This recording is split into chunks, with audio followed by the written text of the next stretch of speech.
Que o Senhor Deus possa nos abençoar em mais uma programação.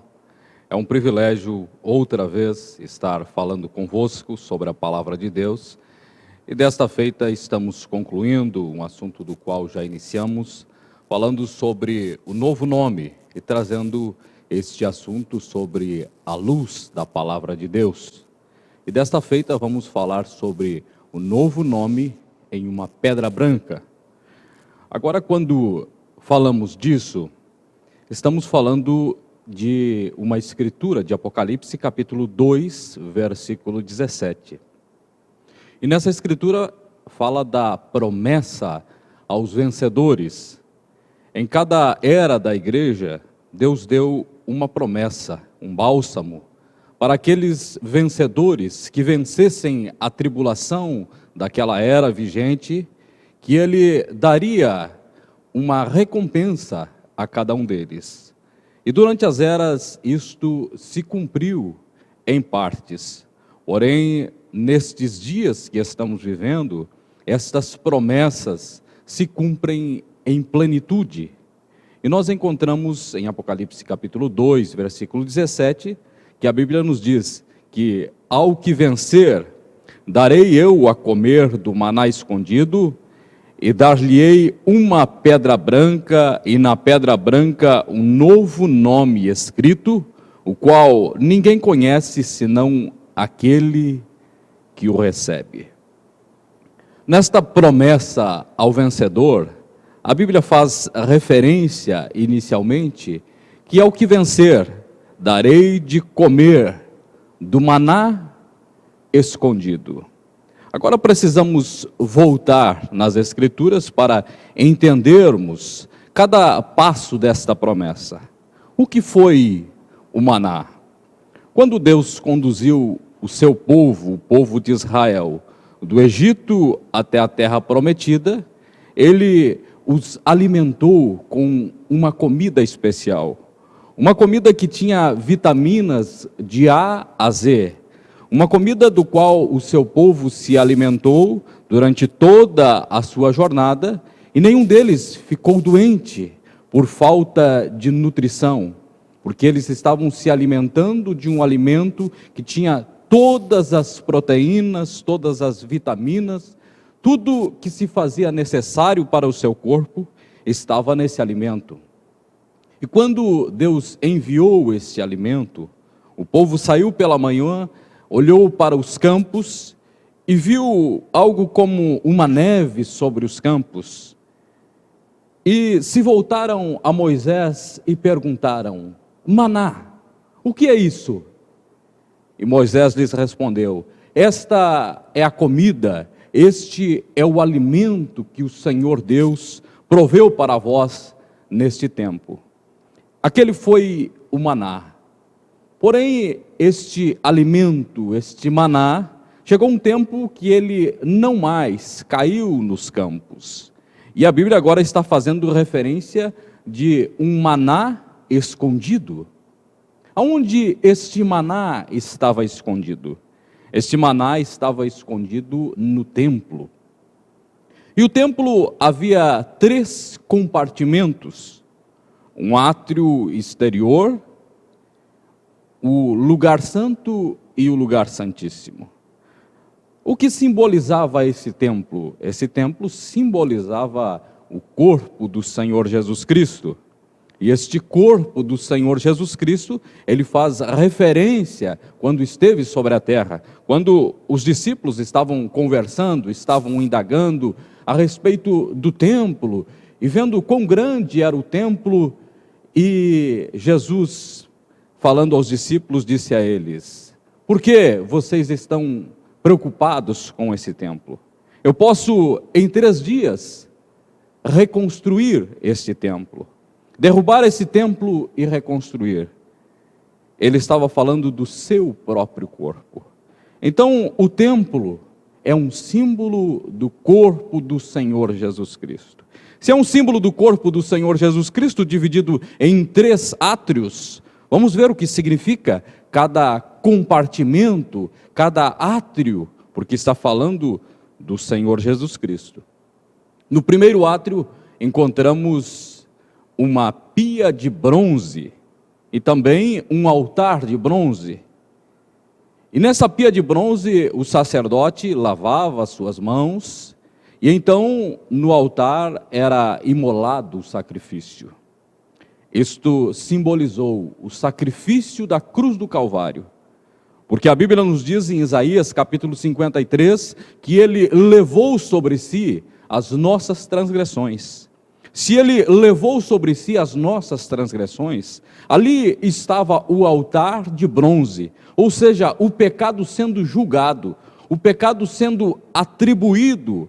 Todo o nosso pecado estava em Cristo Jesus, e ele levou sobre si os nossos pecados. Ele passou pela pia de bronze, ele passou pelo batismo para ser lavado. O sacrifício necessitava ser lavado, e então ele foi imolado no altar de bronze. Seguindo adiante para dentro do templo, encontramos que o próximo compartimento era o átrio interior, era o lugar santo. E neste lugar santo havia uma mesa com 12 pães, e havia também um candelabro.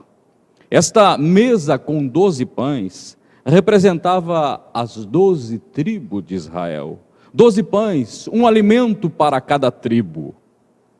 E para nós, hoje, esses 12 pães que estão sobre esta mesa, simboliza os 66 livros da Bíblia.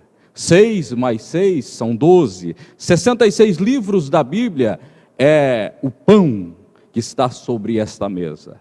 Mas do outro lado deste compartimento havia um candelabro, ou seja, algo com 7 lâmpadas, e estas 7 lâmpadas simbolizaram as 7 eras da igreja. Simbolizaram o tempo em que Deus trabalhou durante o período de cada era. Mas ainda tinha mais um compartimento.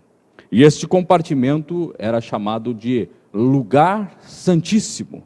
Por que lugar santíssimo? Porque ali habitava a glória da Shekinah. A presença de Deus estava naquele lugar. E é exatamente neste lugar oculto, neste lugar escondido, onde havia o maná. Dar-lhe-ei de comer do maná que está escondido dentro do lugar santíssimo, dentro do lugar onde a presença de Deus habita. Este maná é o símbolo da palavra de Deus, e a palavra de Deus, se ela não for vivificada, ela não tem valia, porque a Bíblia nos diz que a letra mata, mas o Espírito vivifica. Então precisa esta letra, precisa este maná estar em um lugar específico, precisa estar na presença da glória da Shekinah, precisa estar na presença de Deus. Então vemos que esta promessa não se trata de um alimento literal, se trata de um alimento espiritual, um maná escondido, um maná que não está acessível a todos, mas está na presença de Deus. Aqueles que conseguem reconhecer o sacrifício da cruz do Calvário, aqueles que conseguem passar pelo lugar santo e obter as 7 naturezas do Cordeiro, e conseguem adentrar ao lugar santíssimo, ao lugar onde a presença de Deus está, eles conseguem ter acesso ao maná escondido. E este maná, neste lugar, na presença de Deus, ele não se desvanecia. Ou seja, este alimento nunca perdia a sua validade, ou mesmo ainda se terminava, ele se mantinha. Um símbolo perfeito da palavra de Deus vivificada. As promessas de Deus nunca perdem a sua valia, desde que elas estejam vivificadas pelo Espírito Santo, desde que elas estejam no lugar correto, desde que elas estejam na presença de Deus. E além do maná escondido, a Bíblia nos promete: e dar-lhe-ei uma pedra branca. Pedra na Bíblia sempre simbolizou revelação. Quando o apóstolo São Pedro teve a revelação de que o Senhor Jesus Cristo não era apenas um homem, ele disse: tu és o Cristo, o Filho do Deus vivo. Ou seja, eu reconheço que você é o mesmo que estava nos céus e agora está aqui entre nós. O que disse Jesus? Sobre esta pedra, sobre esta revelação, sobre esta identificação de que reconhecer que o Senhor Jesus Cristo é o próprio Deus, eu edificarei a minha igreja. Porque Deus, em sua onisciência, sabia que o Satanás trabalharia o tempo todo para dizer que o Senhor Jesus Cristo não é o próprio Deus, que é a segunda pessoa da Trindade.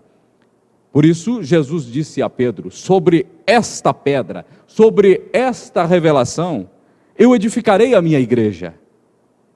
Então, a revelação trata-se de pedra, pedra trata-se de revelação. E dar-lhe-ei uma pedra branca. O que seria esta pedra branca? Em 30 de dezembro de 1962, o profeta vai pregar uma mensagem intitulada: Senhores, é este o tempo? E o irmão Júnior Jackson, o pastor Júnior Jackson, teve um sonho peculiar. E este irmão contou este sonho ao profeta. Ele disse: irmão Brana, nós estávamos contigo na montanha, nós, os irmãos da Geórgia, todos nós estávamos subindo uma montanha. E de repente, depois que a pastagem terminou, começou umas pedras, começou algumas revelações. E por fora daquelas pedras, o Senhor estava nos mostrando o que cada pedra daquela significava. E o profeta faz uma intervenção dizendo: isto foi exatamente no tempo em que eu estava pregando a estatura de um varão perfeito. Ele disse: você estava nos mostrando o que estava escrito por fora daquela pedra. E nós estávamos acompanhando, e o Senhor estava nos mostrando que aquela primeira pedra trata-se da fé, e assim por diante. O profeta estava mostrando o que significava aquelas pedras, mostrando a revelação que estava escrita por fora daquelas pedras. Mas nós fomos subindo e subindo, e de repente nós chegamos no topo daquela montanha, e de repente surgiu uma alavanca, surgiu uma ferramenta, e não se sabe de onde surgiu. E o Senhor tomou essa alavanca e abriu a parte de cima daquela pedra. E na parte de cima daquela pedra, quando foi aberto, ali apareceu uma pedra branca. E o sol nunca tinha tocado sobre aquela pedra, brilhado sobre aquela pedra. E o profeta disse: aguardem por um momento, e eu vou buscar entender o que está escrito nessa pedra. Pois essa pedra não está mais por fora da pirâmide, não está mais por fora da montanha. Esta pedra surgiu uma alavanca especial de um lugar desconhecido, mas esta alavanca tirou o topo da pedra, e dentro havia uma pedra branca.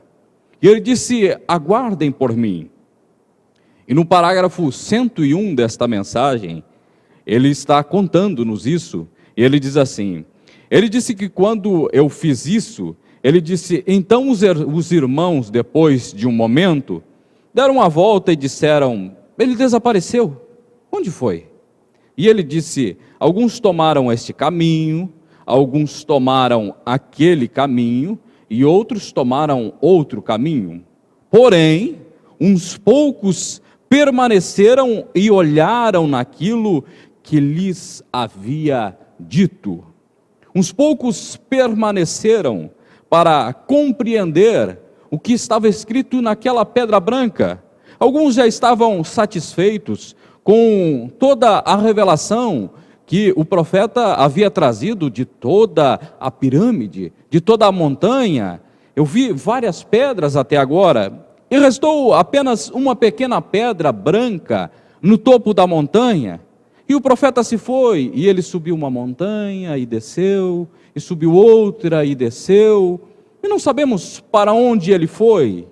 E eles se dispersaram, disseram, não, já é o suficiente o que temos. Já compreendemos uma boa parte, e o profeta não retornará tão cedo, então vamos para as nossas casas. Quem sabe um dia nos encontramos com ele novamente, e ele nos conte o que estava escrito naquela pedra branca. Mas ele faz referência ao sonho do irmão Júnior Jackson, dizendo, porém, uns poucos permaneceram e olharam naquilo que havia sido dito. Uns poucos permaneceram para entender o que estava escrito naquela pedra branca. O que estava escrito naquela revelação que o sol nunca tinha brilhado sobre aquela pedra. Era uma revelação específica, não estava por fora da pirâmide, estava na pedra de coroa. Então vemos que isso não se trata de uma pedra literal, se trata de revelação, e de uma revelação que nunca tinha sido trazido antes. Isso se trata de Apocalipse capítulo 10. Sim, porque na voz do sétimo anjo se cumpriria todos os segredos de Deus, todos os mistérios de Deus. Então significava que até Apocalipse capítulo 10 havia sido trazido alguns mistérios de Deus, mas não todos os mistérios de Deus. Precisava que todos os mistérios de Deus fossem revelados, fossem trazidos ao conhecimento. Mas como o sonho do irmão Júnior Jackson, poucas pessoas pararam para entender, para esperar de Deus a compreensão do que está escrito nesta pedra branca. Esta pedra branca é a revelação do sétimo selo. Esta pedra branca é a totalidade da palavra. Esta pedra branca é a revelação do ministério do Filho do Homem, de São Lucas capítulo 17, versículo 30, onde primeiramente ele se manifestaria em um homem, mas depois se revelaria através do seu corpo, porque esta é a promessa de Deus. O profeta nos fala isso na mensagem Cristo é o mistério de Deus revelado, que este é o plano perfeito de Deus. Era Deus em Cristo, Cristo em seu povo, para que então o seu povo fosse ao reino restaurado. Então esta pedra branca é uma revelação que até então não se fez necessária, mas neste tempo no qual estamos vivendo, necessitamos compreender estes mistérios, necessitamos compreender, saber o que está escrito nesta pedra branca. E o que está escrito nesta pedra branca? A Bíblia nos diz que está escrito nela um novo nome. Agora, que novo nome seria esse? Para toda a pergunta bíblica, há uma resposta bíblica. Se há uma pergunta dentro da mensagem do sétimo anjo, dentro da mensagem que Deus nos trouxe para esse dia, há uma resposta, porque todos os mistérios de Deus seriam trazidos ao conhecimento do povo de Deus neste dia.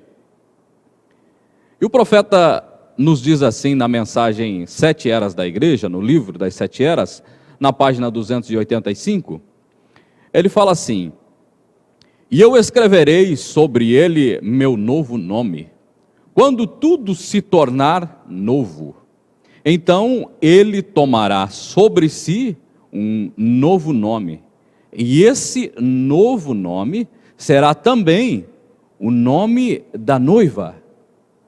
Que nome é esse? Ninguém se atreva a conjecturar.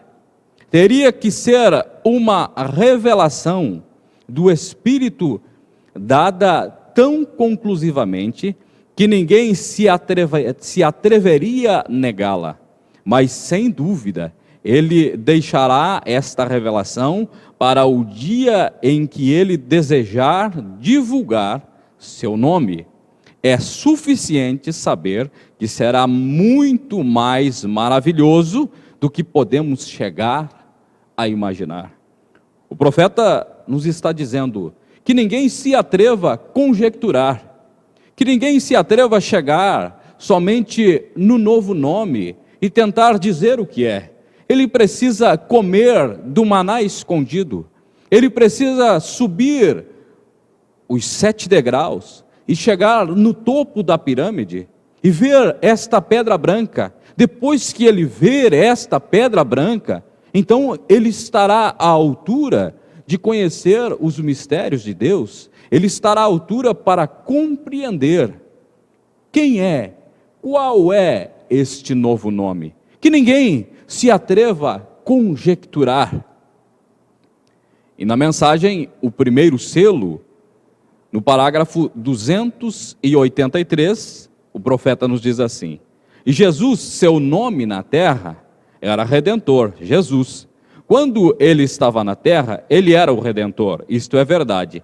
Mas quando ele conquistou a morte e o inferno e os venceu, e subiu ao alto, ele recebeu um novo nome.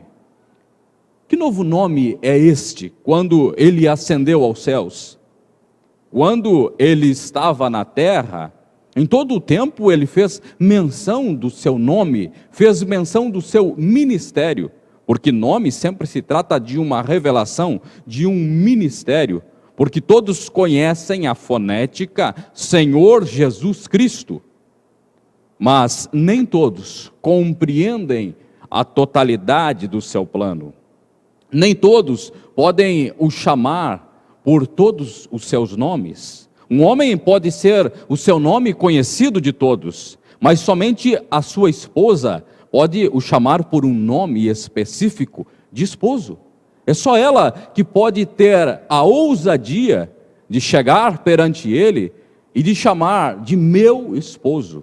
Então aí está a revelação do nome de Deus. Quando conhecemos o seu ministério, quando conhecemos o que Deus está fazendo naquele tempo.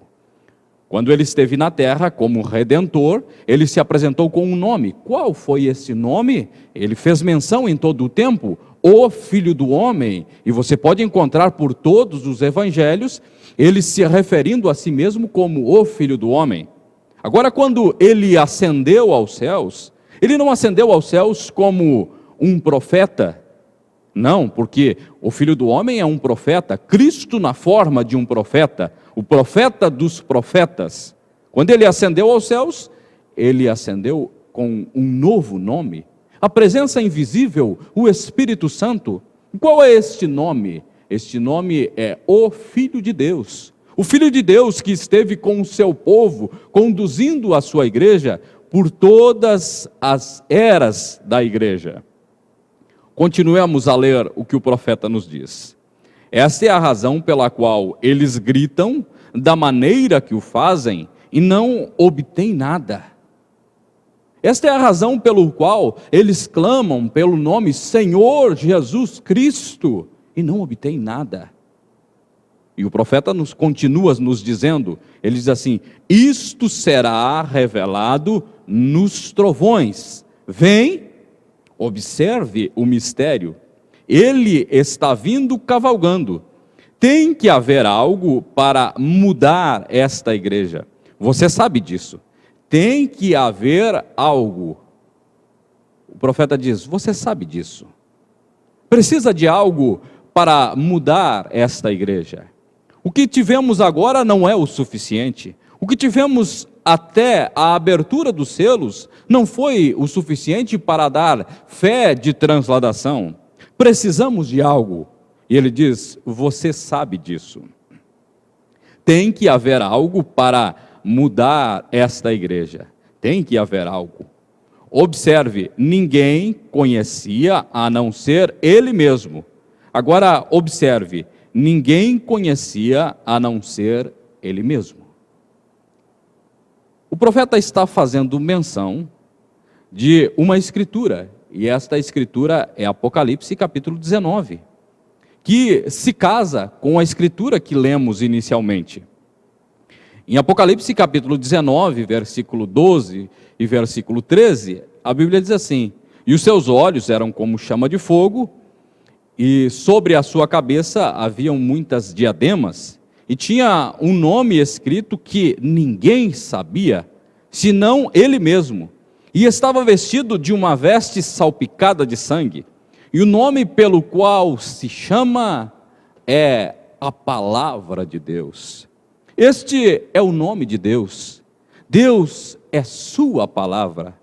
Não é de balde, não é por uma razão desconhecida, é por uma razão muito conhecida, que Deus fez com que a palavra chegasse integralmente em nossas mãos, que fosse compilado a sua palavra em 66 livros, e que esses 66 livros fossem organizados de uma forma tão específica.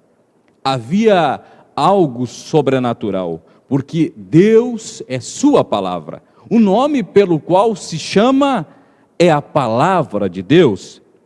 E o profeta nos confirma isso. Na mensagem, no livro As 7 Eras da Igreja, na página 147, ele nos diz assim: nos últimos dias, a verdadeira igreja noiva, a semente de Cristo, chegará à pedra de cabeça, e ela será uma super igreja, uma super raça. À medida que se aproxima dele, na noiva eles serão tão semelhantes a ele, que até mesmo serão a sua própria imagem. Isto acontecerá para que sejam unificados com ele. Eles serão um. Eles serão a própria manifestação da palavra de Deus. Quem é a palavra de Deus? É o próprio Deus. O profeta nos confirma isso na mensagem Um Único Lugar Provido por Deus para Adoração, no parágrafo 168. Ele nos diz assim: a palavra interpretada é a manifestação do nome de Deus. Você conhecer a palavra para o seu dia, isto é conhecer o nome de Deus, isto é conhecer quem é Deus neste dia, quem é Deus neste momento, o que Ele está fazendo, qual obra Ele está realizando. Todos sabem do sacrifício da cruz do Calvário. Já não são todos que conhecem que houve 7 eras da igreja, mas a pergunta é: quem sabe o que Deus está fazendo hoje? Esta é a revelação do nome de Deus. É aí que Ele se apresenta. E como Ele se apresenta hoje? Ele se apresenta como a palavra de Deus. Agora, aqueles que compreendem a palavra de Deus, eles recebem um novo nome. Qual é este novo nome? Este novo nome é uma identificação com Cristo, é se casando com Cristo, é estando unidos através do matrimônio. Se aquela mulher pode chamar aquele homem de meu esposo, consequentemente, ela também recebe um novo nome. Qual é esse novo nome? Esposa, pois ela se casou com aquele homem. Este é o dia em que estamos vivendo. Ele se apresenta como o esposo, o tão prometido marido. Ele se apresenta nestes dias como o esposo. E qual é o novo nome dela? não é mais noiva, mas sim uma senhora casada com Cristo, casada com sua palavra, porque é isto que cremos, que Cristo é a sua palavra. E quando compreendemos a totalidade da sua palavra, quando colocamos esta palavra em nossas vidas, isso se torna um casamento, isso se torna um. Então este é o novo nome de Deus, a palavra revelada nos seus dias. E qual é o novo nome que você recebe? Sim, é uma nova identificação, é uma identificação com a palavra de Deus neste dia, não nas eras passadas. Nas eras passadas todos compreendem o que aconteceu na cruz do Calvário, mas neste dia, quando ele revela-se a si mesmo, assim pregou o profeta, o poderoso Deus desvelado perante nós. Um verdadeiro homem, ele não se desvela na frente de qualquer mulher, ele se desvela apenas perante a sua esposa. Então é o poderoso Deus desvelado perante a sua esposa. Que Deus possa a cada dia nos dar uma melhor compreensão da palavra de Deus. Que quando a Bíblia fala de um maná escondido, de uma pedra branca, de um novo nome, isso não está falando de coisas literais. Se o maná escondido não é literal, se a pedra branca não é literal, eu te pergunto, por que o novo nome seria literal? Não, o novo nome é uma compreensão da palavra de Deus, é espiritual. Estamos saindo desta dimensão e cada vez mais teremos conexão com o invisível. Teremos conexão com a palavra de Deus, que é Cristo. Que Deus te abençoe e que a cada dia você possa ter uma maior revelação, uma maior compreensão da palavra de Deus. Que hoje ele se apresenta com um novo nome, este novo nome é esposa, e ele revela, por isso o profeta nos diz que a noiva seria revelada nos selos. Então ele revela o seu novo nome é esposa, não mais noiva, mas esposa, casada com Cristo. Que Deus te abençoe, em nome de Jesus Cristo.